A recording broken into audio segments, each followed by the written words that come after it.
आईने हिंदी के एक नए एपिसोड में आपका स्वागत है और इस वीडियो की शुरुआत करने वाले हैं हिंदुस्तान एरोनॉटिक्स लिमिटेड से आई एक रिपोर्ट से। आज एचएएल चीफ ने Tejas mark 1A programme, engine delivery, engine contract, 97 Tejas mark 1A contract, इसके अलावा अस्त्र मिसाइल अपडेट को लेकर बहुत सारी जो रिपोर्ट्स हैं वो जारी करी हैं। हालांकि रिपोर्ट्स काफी विस्तृत हैं, लेकिन अगर हम इनके सारांश की बात करें तो पहले हम शुरुआत करते हैं तेजस मार्क 1A से। एचएएल चीफ ने मीडिया को संबोधित करते हुए कहा कि इस समय एक ही चीज है जो बाकी है, वो है अस्त्र मिसाइल में किए गए कुछ चेंजेस को अप्रूवल मिलना। जैसे ही अप्रूवल मिल जाता है तो आगे का काम बढ़ा दिया जाएगा। दूसरी रिपोर्ट थी तेजस मार्क 1A को लेकर के, जहां पर उन्होंने कहा कि इस समय 10 Tejas mark 1A ready to deliver हैं। हमें 3 इंजन मिल चुके हैं और हमारे जो तेजस मार्क 1A के 24 अलग अलग फ्यूजलाज हैं वो अपने डेवलपमेंट या अपने मैन्युफैक्चरिंग के अलग अलग स्टेजेस में हैं और वो भी बहुत जल्दी तैयार कर लिए जाएंगे। इसके अलावा उन्होंने 97 तेजस मार्क 1A पर बात करते हुए ये कहा कि इस समय हम पेपर वर्क को तैयार कर रहे हैं और हमें इस बात का पूरा भरोसा है कि अक्टूबर में हम 97 जो जेट्स हैं एडिशनल, इनके कॉन्ट्रैक्ट को साइन कर लेंगे और जैसे ही ये काम शुरू होता है तो एचएएल इसके संलग्न जो दूसरे कॉन्ट्रैक्ट हैं उनको ट्रिगर करेगी और जल्दी जो डील है फाइनलाइज कर ली जाएगी। इसके बाद उन्होंने बात करी 113 F404 इंजन को लेकर के। उन्होंने कहा कि पहले हमारा प्राथमिकता है एडिशनल 97 जेट्स की डील को फाइनलाइज करना, जो कि अक्टूबर में फाइनलाइज की जाएगी और उसके बाद हम तत्काल तौर पर 113 जनरल इलेक्ट्रिक F404 इंजन की डील को भी फाइनलाइज करेंगे। हालांकि अस्त्र मिसाइल को लेकर के थोड़ी कंफ्यूजन है क्योंकि 2 रिपोर्ट सामने आई हैं और अगर हम हिंदुस्तान टाइम्स की रिपोर्ट की बात माने तो शायद मार्च में जो अस्त्र मिसाइल का ट्रायल हुआ था वो पूर्णतया सक्सेसफुल नहीं था।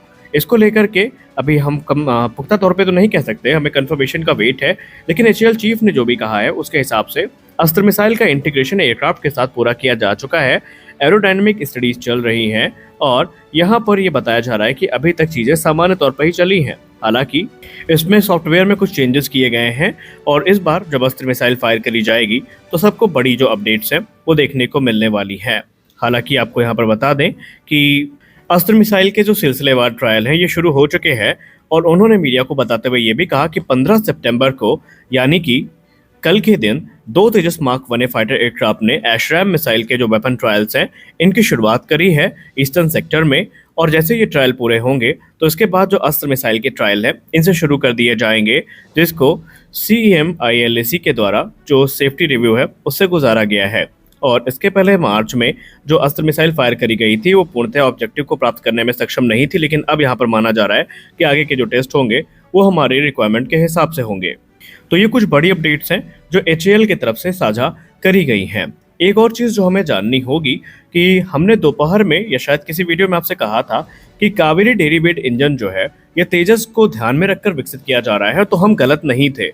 कई मीडिया सोर्सेज ने इस चीज़ को लगभग कंफर्म कर दिया है कि जीटीआरए को निर्देशित किया गया है कि आप इस प्रोग्राम को आगे बढ़ाइए, जितनी भी ज़रूरी मदद होगी वो सरकार की तरफ से प्रदान करी जाएगी। उद्देश्य एक ही है कि तेजस मार्क 1A के लिए एक 90 किलो न्यूटन का इंजन स्वदेशी तौर पर विकसित करना और ये इंजन हमारी सभी ज़रूरतों को पूरा करने में सक्षम होना चाहिए। और ऐसे में एचएएल भी इसको लेकर कॉन्फिडेंट है और जीटीआरए भी कॉन्फिडेंट है कि आने वाले भविष्य में 7 से 8 वर्षों में हम इस प्रकार के इंजन को विकसित कर सकते हैं। यानी कि आने वाला भविष्य हमारे इंडिजिनस प्रोग्राम के लिए बहुत सुनहरा होने वाला है।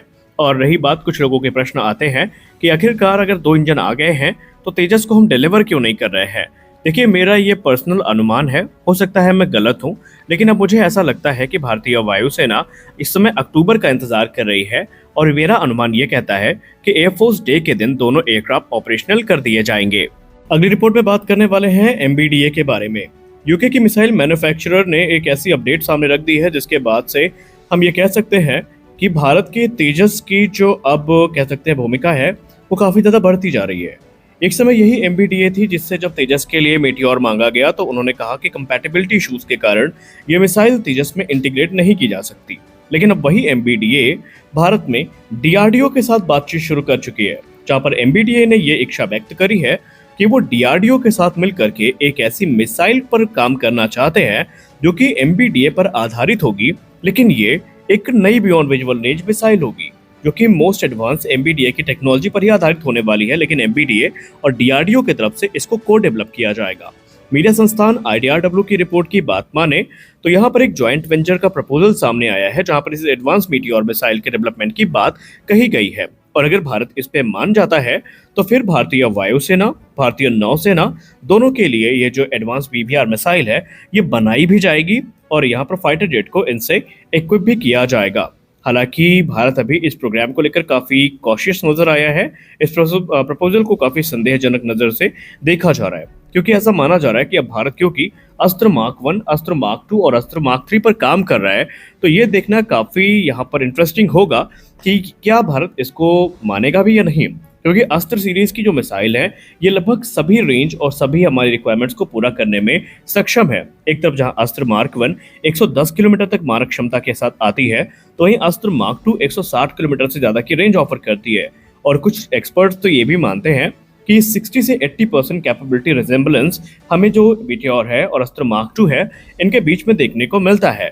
वहीं अस्त्र मार्क 3 तो इस लीग की सबसे एडवांस मिसाइल होने वाली है जो कि 350 किलोमीटर से ज्यादा की मारक क्षमता के साथ आएगी। तो सवाल ये उठता है कि जब हम ये सारे काम 5 वर्ष के अंतर्गत ही करने वाले हैं तो क्या हमें MBDA के प्रपोजल को मानना चाहिए, क्योंकि मीटियोर की जहां तक बात रही तो मीटियोर MBDA की तरफ से विकसित करी गई है 6 देशों के लिए, UK, Germany, Italy, France, Spain और स्वीडन। और ये जो नेक्स्ट जनरेशन मिसाइल है जिसको इन्होंने प्रपोज किया है इसकी रेंज को लेकर ऐसा माना जाता है कि 200 किलोमीटर की रेंज होगी। लेकिन अब भारत इसको लेकर इंटरेस्टेड है या नहीं है ये तो हमें बात की बात पता चलेगा। लेकिन अगर हम इंडिया के इन्वेंट्री की बात करें तो इंडिया के पास ऑलरेडी ये मिसाइल है, लेकिन ये मिसाइल सिर्फ अभी 36 राफेल फाइटर जेट तक ही सीमित है और अब माना जा रहा है कि आगे चल के 26 राफेल M फाइटर एयरक्राफ्ट में भी जो कि भारतीय नौसेना के हैं उसमें ये मिसाइल देखने को मिलेगी। इसके अलावा भारत के किसी भी प्लेटफॉर्म में इस मिसाइल को इंटीग्रेट नहीं किया गया है। रिपोर्ट्स ये भी कहती है कि एक बार भारत ने मिराज 2000 को लेकर MBDA से बात करी थी, लेकिन कंपैटिबिलिटी, मॉडिफिकेशन और दूसरे इश्यूज के चलते यही प्रस्ताव ठुकरा दिया गया। उसके बाद भारत एक बार सुखोई 30 MKI के लिए भी इस मिसाइल का आवेदन लेकर पहुंचा था MBDA के पास, लेकिन MBDA ने भारत के प्रपोजल को ये कहते हुए मना कर दिया कि किसी भी रशियन टेक्नोलॉजी पर वो अपनी मिसाइल का इंटीग्रेशन नहीं करेंगे। उन्होंने कहा कि सुखोई 30 MKI में रशियन रेडार है, रशियन एवियोनिक्स हैं और वो कंपैटिबिलिटी इश्यूज पैदा कर सकते हैं और वो इसके लिए तैयार नहीं है। हालांकि भारत ने यह भी कहा था कि हम सुपर सुखोई अपग्रेड में इंडियन रेडार और इंडियन एवियोनिक्स का यूज करेंगे। तो उन्होंने कहा था तब का तब देखा जाएगा। तो देखते हैं MBDA के इस प्रपोजल पर भारत का क्या रिस्पॉन्स आता है। वैसे जहां तक पूर्व अनुमान है भारत इसके लिए बहुत मुश्किल है कि मानेगा, लेकिन नहीं कह सकते कि आने वाले भविष्य में हमें क्या देखने को मिल जाए। आपको क्या लगता है, अगर MBDA ने यह प्रपोजल भारत को दिया है तो भारत को इसके तरफ देखना चाहिए या हमारी अस्त्र मिसाइल ही हमारे लिए काफी है? इस पर आपके क्या विचार हैं कमेंट सेक्शन में जरूर बताएं। इस वीडियो में बस इतना ही, मिलते हैं अगले वीडियो में कुछ और अपडेट्स के साथ। तब तक के लिए जय हिंद। आशा करते हैं वीडियो आपको अच्छी लगी होगी और चैनल को सब्सक्राइब करना मत भूलिएगा क्योंकि ऐसी अपडेट्स हम आपके लिए लेकर आते रहते हैं।